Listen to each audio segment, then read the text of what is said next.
This week on the Capital Cable, jam-packed special 1-hour episode covering APEC, Trump-Xi Summit, Trump-Xi Jinping Summit, possible Trump-Kim Jong-un Summit, new Japanese Prime Minister, all that and more, tons of questions swirling. I don't have answers. Our all-star panel has answers. And let me bring them in one by one. First of all, joining us in no particular order, I might add, I'm going to go to Dennis Wilder. Dennis, obviously a longtime policy practitioner and intelligence community practitioner here in Washington, D.C. Bush NSC, the intelligence community, including the Central Intelligence Agency, now hangs his hat at Georgetown University. Dennis, welcome back to the CSIS Capital Cable. Great to be with you, Mark. All right, outstanding. All right, next up, Dr. Philip Luck. Everybody knows Phil from his work at CSIS, also was the deputy economist at the Department of State, several academic publications and positions. Phil, welcome back to the show. Great to be with you. All right, outstanding. And last but certainly not least, Matt Goodman. Matt, of course, CFR, Council on Foreign Relations, longtime Japan hand, CSIS, worked at the Treasury Department, also served as the assistant to the Sherpa, deputy Sherpa, the Yak. There's a range of titles. Dwight Schrute would be proud from The Office of the titles there. And Matt, welcome back to the show. Great to be here. Thanks, Mark. All right, outstanding. All right, you can tell I'm being brief. And the one other notable omission here is Victor Cha is in the region, can't get on this time. So no Victor today, but I'm sure he'll be following along or somehow evaluating us like he does all of his students at Georgetown. And I would add that Victor does get the badge for like most dedicated capital cabling, like 4 a.m. in Hawaii, 1 a.m. in Korea. The guy is a stalwart. So, but this time, and moreover, an appearance outside a government building in Spain once. But this time, no Victor. But we're in good hands with our current all-star lineup as well. So, all right, let's get into it. As I say, first topic, let's get into APEC. Matt, as I previewed in your bio, you have a long experience in multilateral economic fora, G7, G20, all of this. So this is one of those types of venues. Can you walk us through that? That's the ostensive purpose why President Trump is going to the region. That's why these leaders are gathering in South Korea. That sets up a host of potential meetings that I previewed on the intro. Matt, the floor is yours, and welcome back to the Capital Cable. Great. Well, thanks, Mark. Yeah, no, the reason for this meeting or this set of meetings is the Asia Pacific Economic Cooperation Forum, or APEC, which meets at the leaders level once a year, usually about this time of year. And this year it's going to be in South Korea, in Gyeongju. So everyone is looking forward to that gathering. It brings together the leaders of 21 economies, and you have to say economies because Hong Kong and Chinese Taipei have seats in APEC. And its mission is to try to promote deeper regional economic integration, to liberalize trade and investment. That's in the sort of charter of APEC. It's a consensus informal group. There are no rules or requirements, but economies have contributed since 1989 and leaders since 1993 to this forum. And it's basically the most important point is that it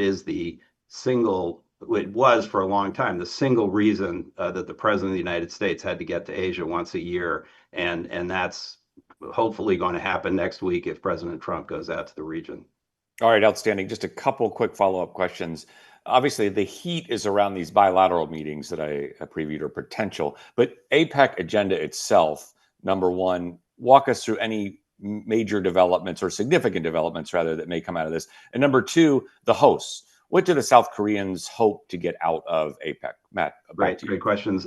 First, I'd say expectations should be always quite low for any meaningful breakthroughs at APEC meetings. And I'd say especially this year, given everything going on around this meeting. The Koreans have laid out a few objectives to advance some kind of understandings on artificial intelligence and the digital economy. They're trying to talk about aging societies, because that's a huge issue in Korea, of course. And then I think they want to profile Korean cultural dominance with K-pop and all the rest. So I think that's what they're trying to get through. I think the Korean objective would be to, have a communique or some kind of statements about those things, and frankly, not to have disruption. I think they'll be breathing sighs of relief if they get away with a non-disrupted meeting where, frankly, President Trump stays through at least enough of it to make it meaningful. All right, outstanding. Thanks, Mike.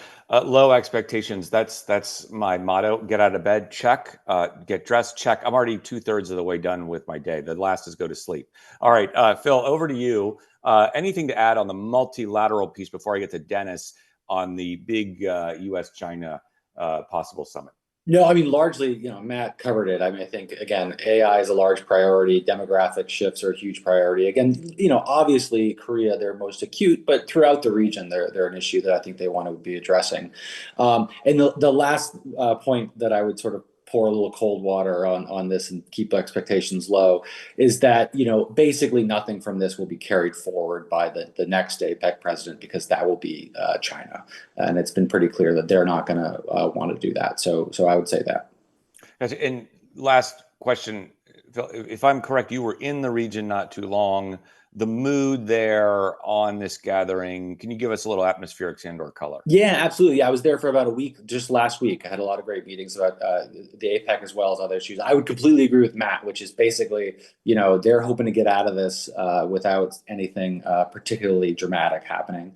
I think, there's a lot of interest in sort of the leader level meetings, both Xi and the Korea U.S. meetings as well.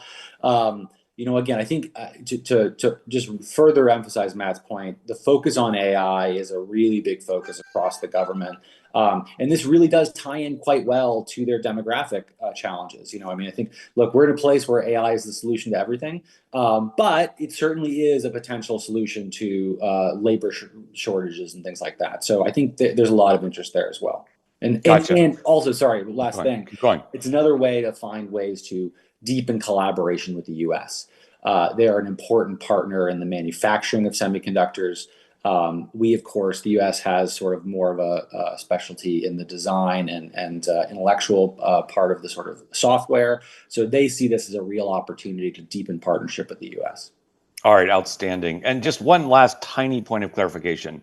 Lots of chatter around, at least in South Korea. The headline here is obviously in the U.S. is the Xi Jinping possible President Trump meeting with some ancillary, I would argue, ancillary color around the Russia machinations. In South Korea, a big point of interest, obviously, is the South Korea-U.S. trade deal. We'll get to that in a second, but also possible Kim Jong-un meeting with President Trump. We have a progressive government in power in South Korea. They're very interested, a lot of noise. North Korea will not be at the summit. Can you what is North Korea's role in APEC, if at all, just to clarify for our viewers here?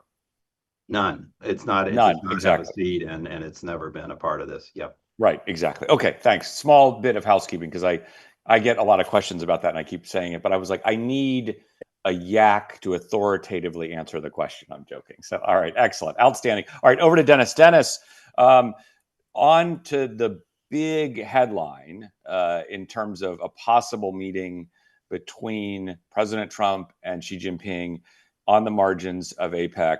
Lots to unpack here, right? You've got geopolitics, Russia, you've got the trade deal first and foremost, you've got the general bilateral relationship, all hanging in the balance, or at least important pivot points for them potentially.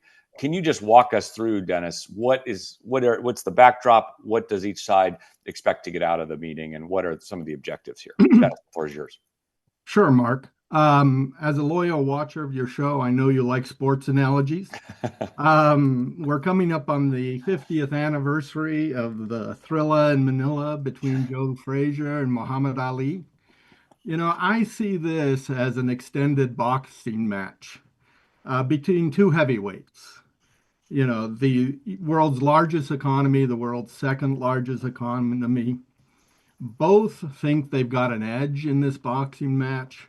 And indeed, both of them can land heavy blows on the other in the trade sector. But there's no knockout blow in this boxing match.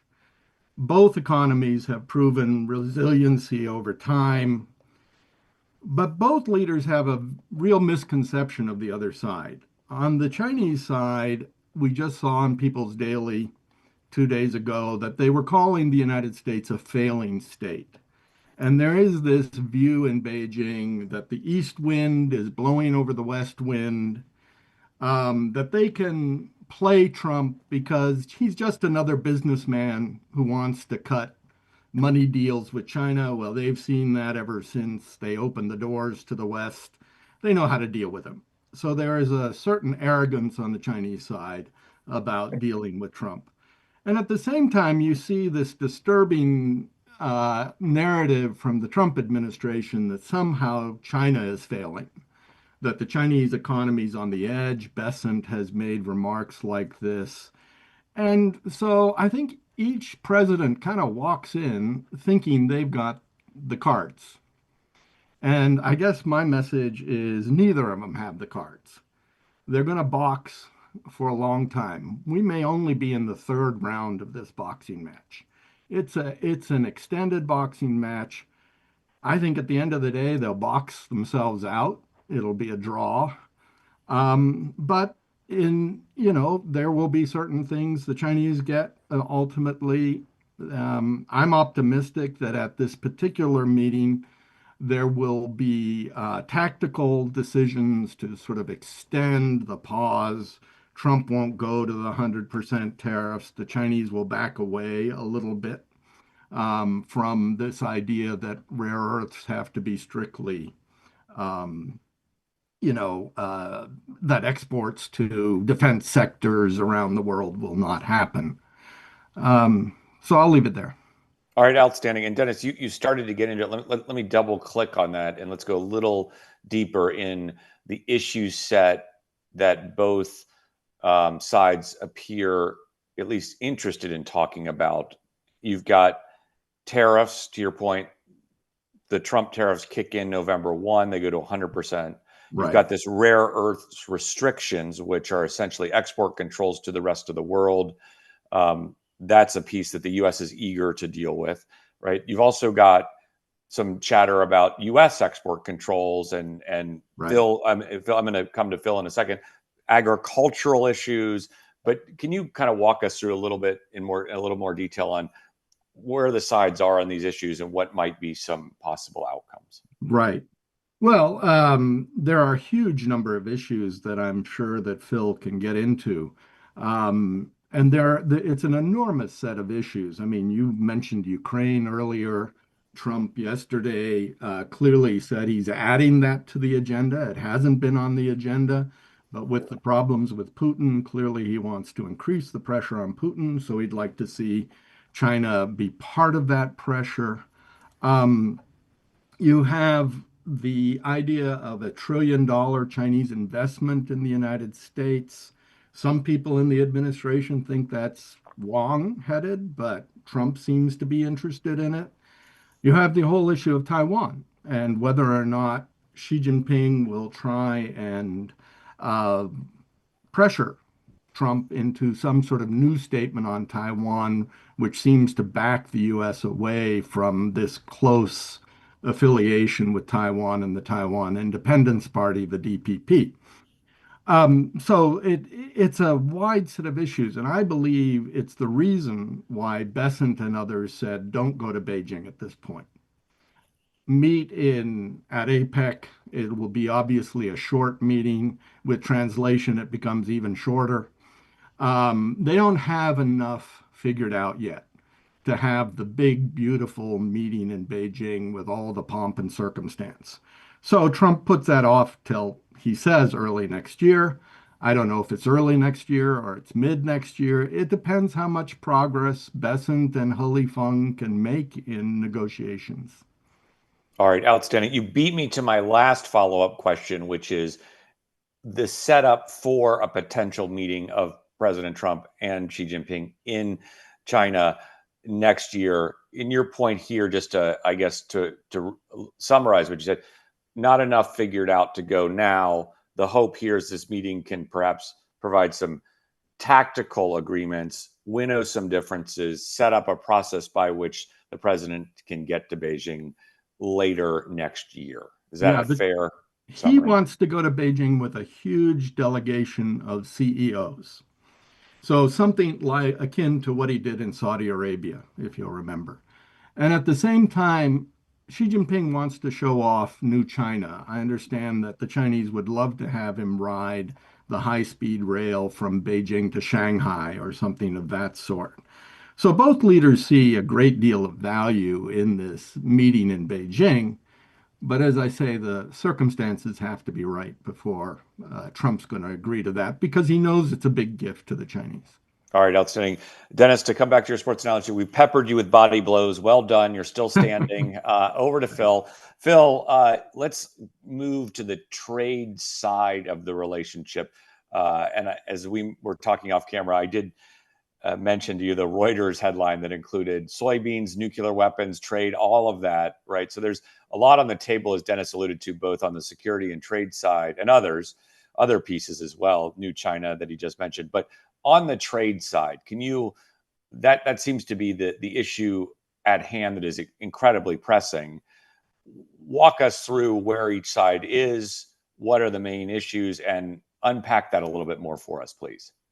Yeah, that's no small task. I mean, I think the big picture problem is the sets of issues and sort of bilateral irritants is proliferating, not getting smaller. So, the idea of getting to a place where we can have a productive meeting, like you sort of need to narrow the space, and we're going in the opposite direction.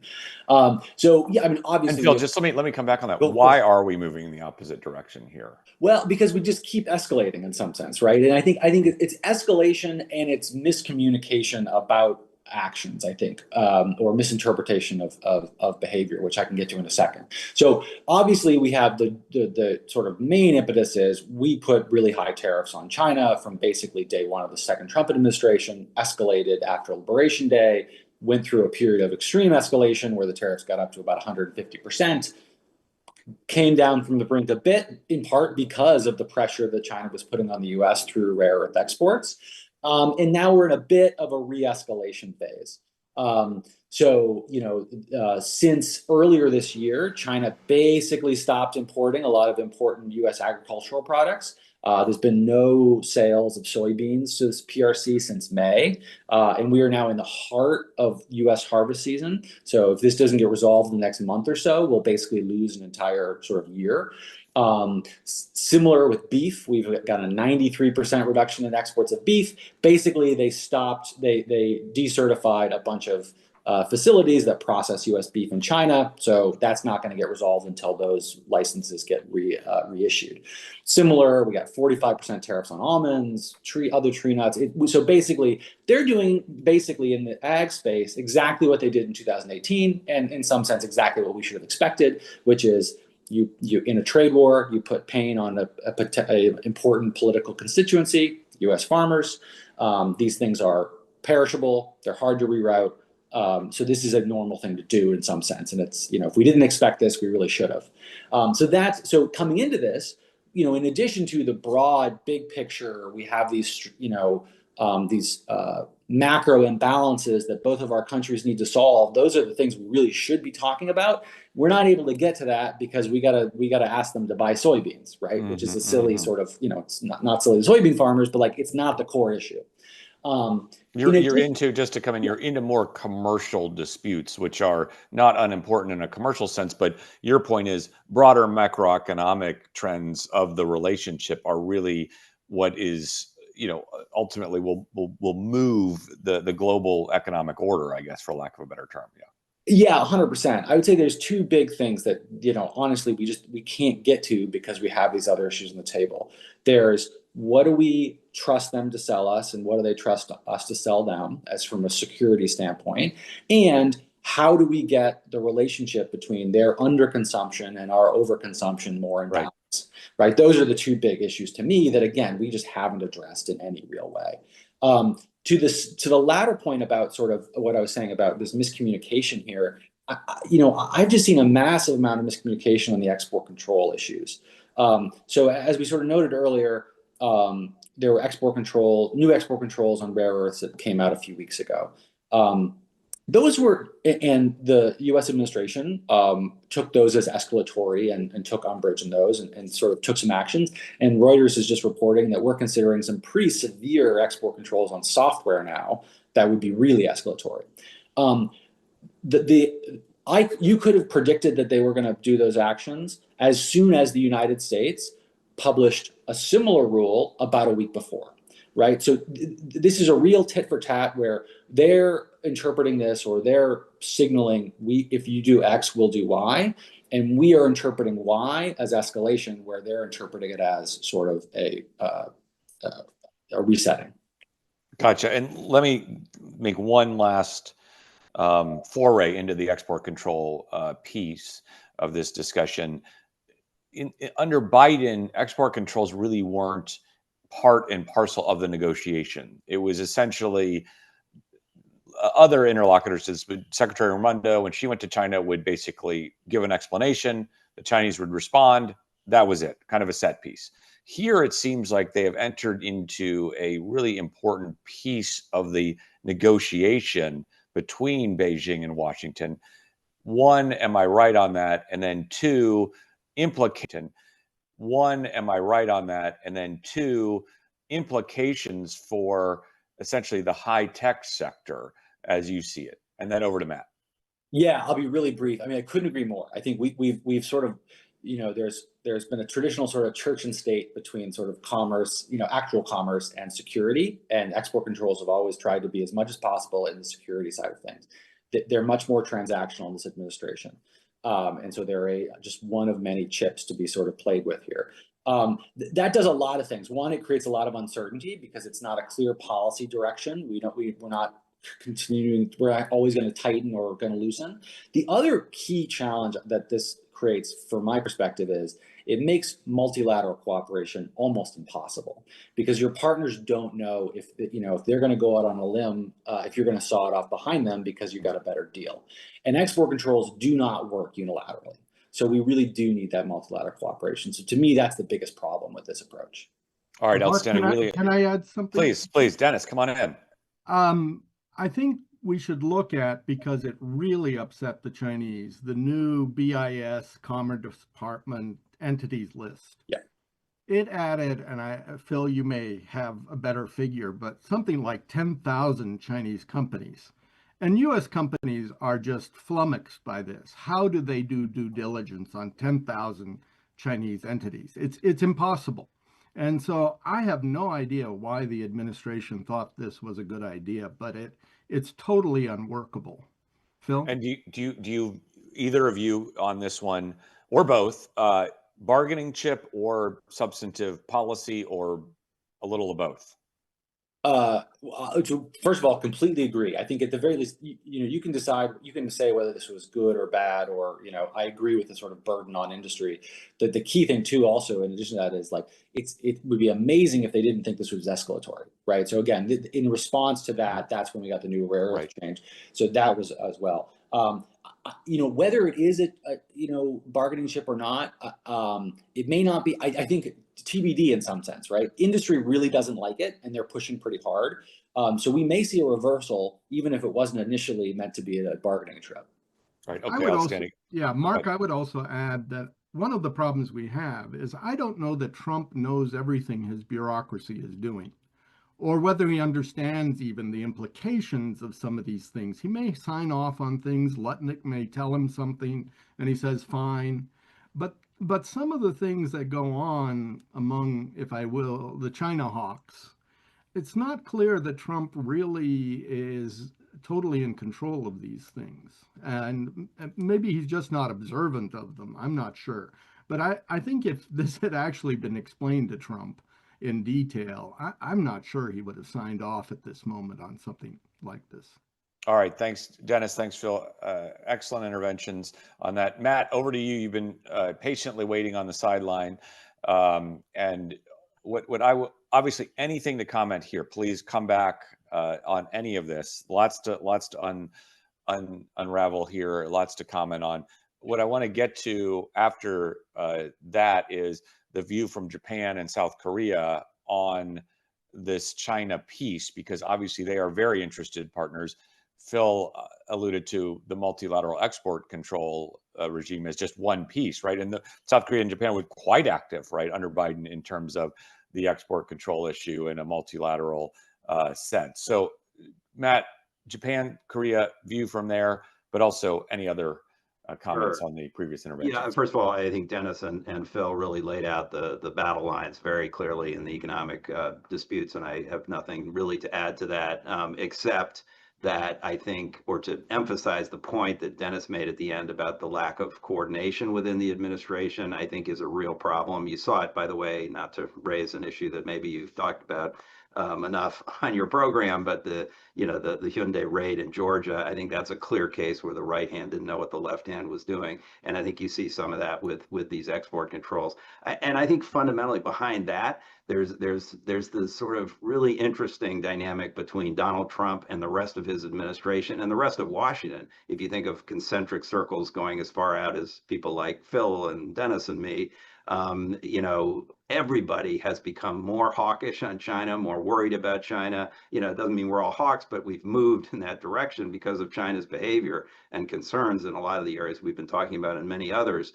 The one exception is Donald Trump. He seems to not care about those issues as much, at least. He's not as informed on those issues. I think he really wants to meet Xi Jinping. He wants to do a big deal with him. And I just don't think these issues about export controls and other economic security issues really resonate with him. So as Dennis said, he might have signed off on this, but I doubt he paid much attention to it. So I think that's kind of in the background of all this. In terms of Korea and Japan, look, you're absolutely right. They're looking at all this with a great interest and concern, I think, because they have their own, neuralgia and concerns about China in trade and economic security, and I think they sort of accept that the allies all need to be aligned. If you're gonna build a dam, all the rocks have to be in place or the water gets through. I think they understand that they are an important part of this story, and it's good for them if we have appropriate national security focused protections and controls and investments. By the way, there's also a positive side of this story that they want to work with us to promote, better technology and better security. So they're watching this with interest and I think concern, and getting these mixed messages and not sure whether they should be, going further and tightening their measures against China, or sort of backing off. Obviously, they have their own commercial stake in China, and other stake in their relationship with China. So they also are wary of going too far, particularly if they go out in front of the U.S. So I think there's a lot of concern and frankly anxiety, and that's even putting aside the concerns about trade and investment and sort of the broader U.S. commitment to the region. I think vis-a-vis China, there's a lot of concern in Seoul and Tokyo. All right, outstanding, Matt. Let me then dig into one of the things you put aside at the top, and which I would submit to you gobbles up a lot of bandwidth in it and adds to coordination issues around the broader China policy, because they're so absorbed with their own bilateral trade relationships at the moment, right? They've got tariffs, they've got these issues that are on the table that are not yet fully settled, that are maybe an overstatement, somewhat existential, right? Or have significant impact to their economies. Okay, so can you just take us through piece by piece quickly where we are on Tokyo, Washington, in terms of that trade piece, and then Seoul, Washington, coming into this big multilateral gathering? Sure, and I'm sure Phil will have things to add as well. On Japan, I'm moderating the show. Come on, all right. You're stealing the lead here. I'm I'm going happy to to come back start. to Phil. That's all right. You're playing the role of Victor, who doesn't answer my question and then moderates for me. So at least he pays me. So I'm joking. That's all good. All right. So on U.S. Japan, they did reach a deal in July that had a sort of an understanding about tariffs being, at 15%, really, in theory, no higher, at least on the reciprocal tariffs. There might be some sectoral stuff on top of that, but even that Japan got some protections on, and that's what they really needed, frankly, for the sake of their automakers. They really needed that 15% cap. They can work with 15%. Exchange rate changes will probably make up for some of that. So that wasn't the issue really in trade. They're worried in trade more about what's going to happen to USMCA, the U.S. Mexico-Canada agreement, which is being renegotiated. Well, it's being reviewed with a possibility of it being reopened, renegotiated, and that could really gore the oxen of actually Japan and Korea, who have production networks throughout North America. But we can come back to that. But then on the investment side, Japan agreed to this big number of $550 billion of new investments in the United States in things that Donald Trump is going to select. I mean, it explicitly says in this memorandum of understanding, the sort of side letter, that there's going to be this committee and Trump's going to be able to pick. We want Japan to invest in X, Y, or Z. If Japan does, that's great. If except that the division of the profits from that are a little strange from a Japanese perspective. But more importantly, if Japan decides not to invest in that one of these projects, then Trump has the right, and it says it explicitly in this agreement, to raise tariffs on anything Japanese coming in by any amount. Okay, and that's where things stand now. Japan is sort of somewhere between kind of wishful thinking and trying to move forward in implementing some investments so they don't, cross some of those red lines. But in Seoul, I think they're looking at this where there's a sort of a preliminary agreement, but not yet such a written deal. Between the Hyundai Georgia events and this Japan agreement, I think there's a lot of trepidation in Seoul about going forward with a similar agreement, particularly because the Korean number, while smaller in absolute terms, 350 billion, is a bigger percentage of the Korean economy. It's like 20% of the Korean economy. And the thought that Korea is going to transfer 20% of its GDP to another country in the next 3 years is frankly ridiculous. And I mean, from the outside, let alone from Seoul's perspective. So I think there's a lot of concern about how that stuff is going to play out. They're trying to reach some kind of deal. We'll see what happens, as the president says. But I think this is, if not existential, definitely a major source of concern in Seoul right now. All right, outstanding. And obviously it will be probably the most important issue. You could put North Korea right next to it with any sort of engagement between President Trump and Lee Jae-myung in and around the margins of APEC going forward. All right, Phil, over to you. Same question to you. Any comments here on this bucket of issues? No, mainly want to foot stop everything that Matt just said. I mean, I think the point about USMCA is really important. I mean, at this point, there's more manufacturing of automobiles in Canada that are Japanese than the big three. So, this is a huge issue. On the investment fund, the only thing I'd add there is, to Matt's point, I mean, like, the Japanese agreement is basically the Japan will provide some incentives, but basically this will be private capital that will be going, but the deals will have to sort of be okayed in some strange way by the president. So at this point, I think Japan is trying to figure out, like, what the first deal's got to be important. Like, the first deal's got to be good, right? They got to get out of the gates in a good way to sort of avoid that sort of trigger mechanism that Matt was talking about. So I think they're trying to figure out, what do they do now that they have this agreement. What's the actual details of this? And also, to Matt's point, yeah, the ROK part of this is on its face kind of ridiculous, what they're being asked to do. There's also some indication that, so in the Japanese case, this is again basically a public incentives for private investment going into the United States, with some weird quirks. In the ROK case, there's indications that they're basically being asked to transfer $350 billion, essentially, on day one in some sense, right? That's about half of their foreign reserves. For a country that has gone through financial crises, that is, that's existential. That just can't happen. So I think they're, in the lead up to these meetings and a potential meeting, a leader level meeting, I think they're very concerned about like how real is this threat or how real is this demand? That's the question there is increased by the fact that there's not a real justification for why the number is what it is. To Matt's point, relative to the GDP, relative to foreign reserve, this doesn't make sense.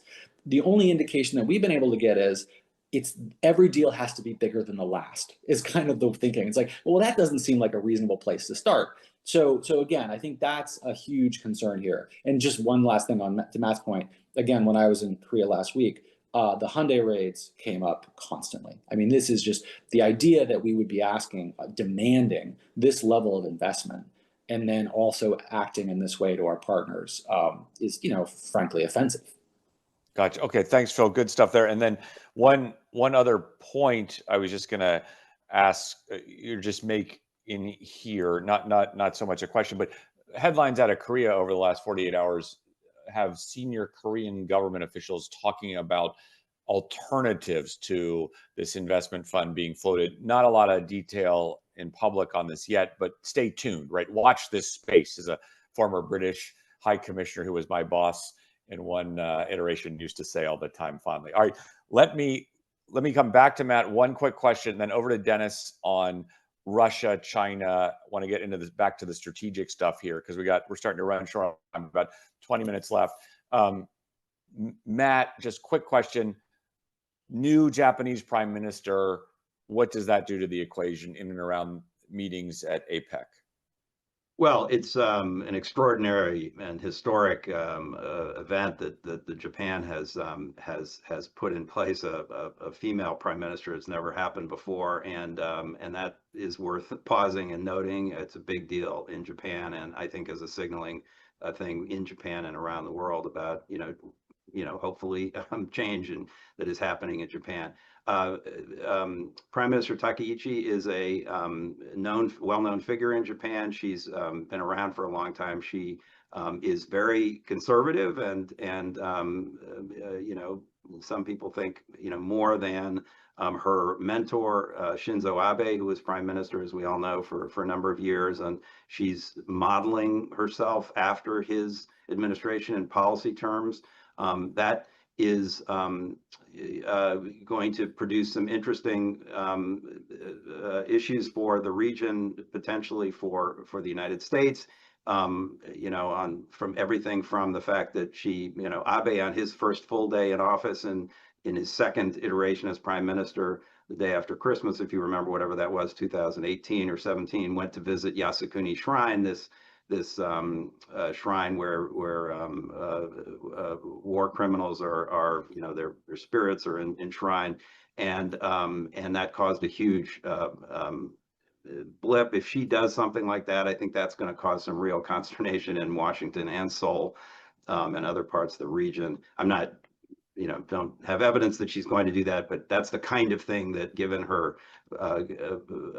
sort of conservative and nationalistic in a way perspective on Japan. She's talked about Japan first.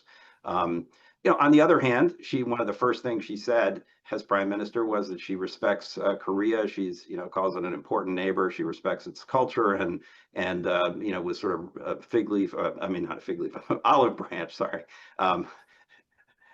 Freudian slip there. An olive branch, which I think everybody is hoping is a sign that this bilateral progress that's being made in the relationship, and then the trilateral variation on that, is going to continue. And you guys can talk more about that.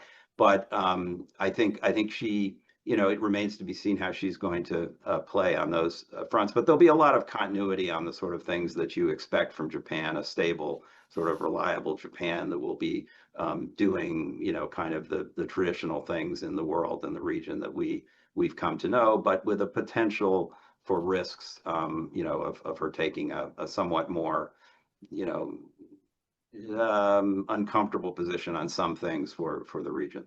All right, outstanding. Thanks, Matt. Good stuff there. All right, Dennis, over to you. You've been waiting for a while. Apologies for not circling back sooner, but we had to get through, or at least get down into the weeds of all the economic pieces here in the commercials. So We covered a lot from soybeans to export controls. So we're running the gamut here. All right. So speaking of covering a lot, Russia, this issue has flared up in the last couple of days, both in terms of the bilateral piece between Washington and Moscow, new sanctions being levied in the last 24 hours, adding extra heat. You've got Zelensky in Europe with the EU rallying together, putting together a 12-point plan. The China piece in this becomes very important. And the president of the United States has made indications that this is on the table now, right, in terms of discussion, as we've alluded to earlier in the show. Can you help us unpack this piece of the puzzle in the Beijing-Washington relationship heading into APEC? Okay, Mark. Well, I'm going to be Victor now and move back to a subject, if you don't mind, of the Japanese. Yes. Because I think this is going to be fascinating. You know, Trump is all about chemistry with foreign leaders. If she comes across as she says she is, as the new Iron Lady, the new Maggie Thatcher, this could be a very productive personal relationship. Trump loves strong leaders. And if she gives that kind of impression, she's already appointed something to deal, a new official to deal with the immigration issue in Japan. That will resonate with him. He's supposed to go down to Yokosuka. I think anything he does to reinforce the military alliance, the alliance relationship, she will reinforce. The only danger is he goes to Yokosuka and starts talking about greater Japanese burden sharing. Let's hope he doesn't do that, because I think this alliance is so important. But I do think this is going to be a very interesting visit to Japan, and could set a tone for the relationship going forward. Outstanding. Vic, can I come back just one quick point on that? Or actually 2 points. First, I would say E.J. Myung also, I think, projected strength during his visit, and especially in his performance with President Trump in the Oval Office.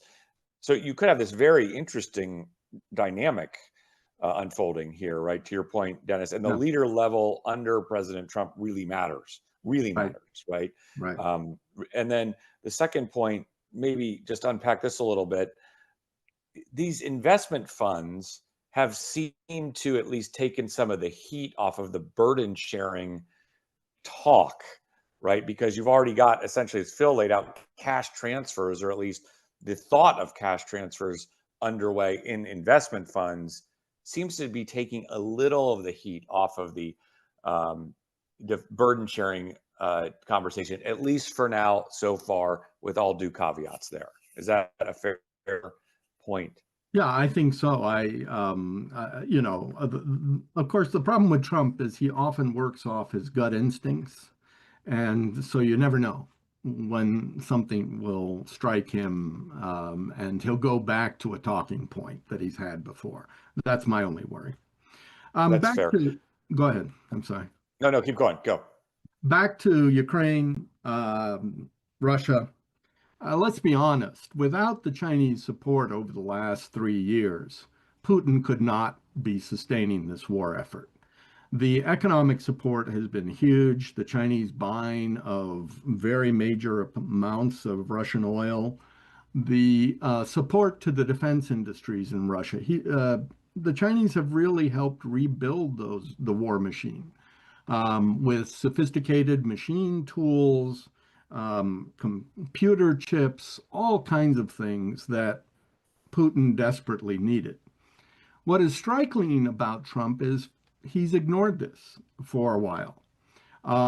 He imposed these very heavy tariffs on oil imports of India, but he said nothing about China, and yet China takes just as much of the oil from Russia as India does. So I think he's wanted to stay out of this area for a long time. I think he has not wanted it to complicate the U.S. China trade negotiations. But now he's in a bit of a different position where he's looking for every card he can to use to try and push Putin to the table. And so it's going to be very interesting because the Chinese may be caught a little off guard by a sudden move in this direction. And it's a complicated one for them because they have supported Putin, 100%. And so, how do they somehow appease Trump on this issue without reducing their support? Now, I suppose on oil, the Chinese could quietly say, we'll relook at the oil imports. And, they can move their oil imports quite easily. There are other sources they can go to. But I think this is going to be one where the Chinese aren't going to move much for him. And, they will have no desire, and certainly Xi Jinping won't, to put pressure on his buddy Putin for the sake of the United States. So this is going to be very interesting to watch if Trump indeed pushes this at APEC. All right, fair, really interesting analysis there. One follow-up, then back to Phil on this. We're starting to run out of time. Is there a point at which the Chinese start to say quietly to Mr. Putin and the leadership in Moscow that it might be time to start to negotiate and wrap this up? In other words, if you've not just got the US, but now the Europeans as well, and all of a sudden there seems to be greater alignment, which hitherto has been, you could say, missing or at least incomplete from that array. Is there a point at which the Chinese start to, I guess, slightly recalibrate in this space? There is a lot of talk in Chinese elite circles. I've had those discussions where people think that Xi Jinping has made something of a mistake in throwing his lot in with Putin. So yes, I could see a decision that the cost-benefit analysis has changed. Certainly, it has caused disruption in the European relationships. I think that we could see some readjustment on the Chinese side. All right, I'll say, Phil, over to you just on the sanctions bucket. I know you've been active in terms of thought leadership on this. Comments from you. Yeah, I mean, well, first of all, it's very overdue. Very happy that we, it's some ways it's amazing that we hadn't sanctioned the two largest private oil majors in Russia at this point. So Lukoil and Rosneft. Lukoil exported over 115 million barrels of oil just this year alone. And so this is in addition to China being sort of the lifeline of the Russian economy, which I totally agree with. It's oil revenue, right? So this is a big step there. And again, overdue. And again, this is the first real sanctions on Russia this administration has done. We were on a pace of every few weeks, hundreds of listings and sanctions in the last administration. And the thing about sanctions is, you put them on, people will immediately respond and try to diversify and try to ameliorate the impact. So if you're not increasing pressure, you're decreasing pressure. So we've been decreasing pressure for almost a year now. So that's all to the good. One point, we did not sanction any buyers of oil, so certainly no Indian or Chinese buyers. Now, at this point, though, we've basically sanctioned all private sellers of oil. So the argument of plausible deniability gets a lot harder. So there's higher sanctions risk going forward for these entities. Honestly, if all that accomplishes is that they now get to negotiate higher discounts for Russian oil, that's still a win because that's less revenue for Russia. The one thing I want to just foot stomp on too there is, I would agree that this has been a miscalculation. Look, when I came into the Biden administration at the beginning of it, between when I left at the very end, the European attitudes towards China, night and day. And most of that, a huge amount of that is us being able to identify or explain to them just how critical China has been to this continuation of the war. So in that sense, I think, but China's in a bit of they're in a bad spot now. I don't know how they sort of come back from this, given sort of what has been publicly reported. All right, outstanding. Thanks, Phil. Matt, anything to add on this? And I'm going to come to No, Dennis. I think they've done a great job. There is one thing I want to correct so you don't get lots of angry letters. I completely spectacularly got Abe's term in office completely wrong. I think COVID time has distorted my memory. He started in December 2012, and he did go to Yasukuni Shrine on his first day in office. But just to say, and one other thing that Dennis said earlier, that I just wanted to say, this new minister for immigration in Japan is also the minister for economic security, which I think is interesting. Dual-hatted, a woman who, by the way, has an American father, which is interesting. One of the two women in the cabinet other than prime minister. I think that'll be an interesting dynamic, how all that sort of plays on some of these issues as well, because Japan has been a real contributor to the effort in Ukraine, and in a way that's less talked about. But the Asian allies have been, quite stalwart in supporting our efforts, and are probably equally concerned about China's involvement there. So just to tie that back. All right, outstanding. And any angry letters, I'll be posting Victor's home address online shortly. Anyway, Dennis, last sort of bucket to you. We got about 5 minutes left, and then I'm going to just come for quick final thoughts to everybody. This topic that was in the Reuters piece today of nuclear weapons coming up in the U.S. China discussion. Any traction there? Can you give us thoughts on that? I have tried to negotiate with the Chinese on nuclear, on guardrails, on confidence building for years. And you get absolutely nowhere with the Chinese on this issue. As far as they're concerned, until they have a nuclear force that truly threatens the United States in a major way, they just don't want to discuss this. So I was perplexed why the president suddenly put this into the bucket. Because I can, if I was asked, I'd tell him it's a loser issue. You can't get anywhere with the Chinese on this issue. They're not going to get into force reduction talks with us. Not when their missile force is around 500 missiles and we're still in the thousands. I do think, and let me put a plug in for one quick issue, I think we need to have the artificial intelligence discussion with the Chinese. Tom Friedman wrote an excellent article in the New York Times on this, calling for negotiations between the United States and China. I think that is the more critical issue at this point. The danger of finding a super weapon in AI by one side or the other. We are both going so completely down this road at this point. It's scary.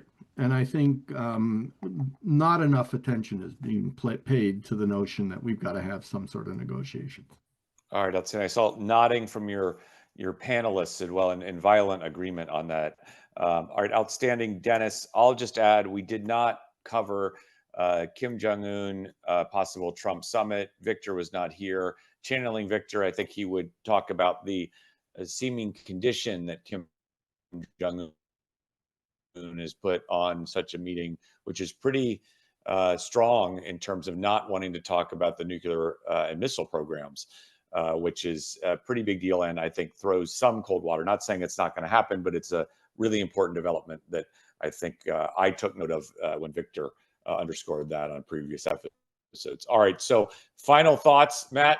Matt, over to you. Final thoughts on this episode. No, I think the only other thing I'm watching is the shirts. Is Korea going to make the leaders wear silly shirts, which is an APEC tradition, which every president that I've ever worked for resists. And on the last afternoon before the gala dinner, always says, "I'm not going to put the shirt on." And we have a little mini crisis. Dennis has probably dealt with that as well. So seriously, I think it'll be interesting to watch what goes on the sidelines and all the issues we've been. Bush called the one in China a clown shirt, and he had to be told by his ambassador that he had to wear it. And he put it on for about 10 minutes, I think. There we go. I've had a similar experience with President Obama. Yep. Well, K fashion is, kind of global. So hope springs eternal for the Koreans. And my default would be going to KBO uniform shirts, but I digress, anyway. All right. Phil, over to you. Final thoughts. Nothing substantive other than to say that in the power of K culture, I advise the watchers, listeners to look up the sort of ad video for APEC, which was fantastic. It was like a really excellent sort of K culture thing. It had the president, with the, putting airplanes around, on the tarmac. It was fantastic. So take a look at that. All right, outstanding there. And Dennis, final word to you. I think I've said all I can say. I've talked myself out. All right, outstanding.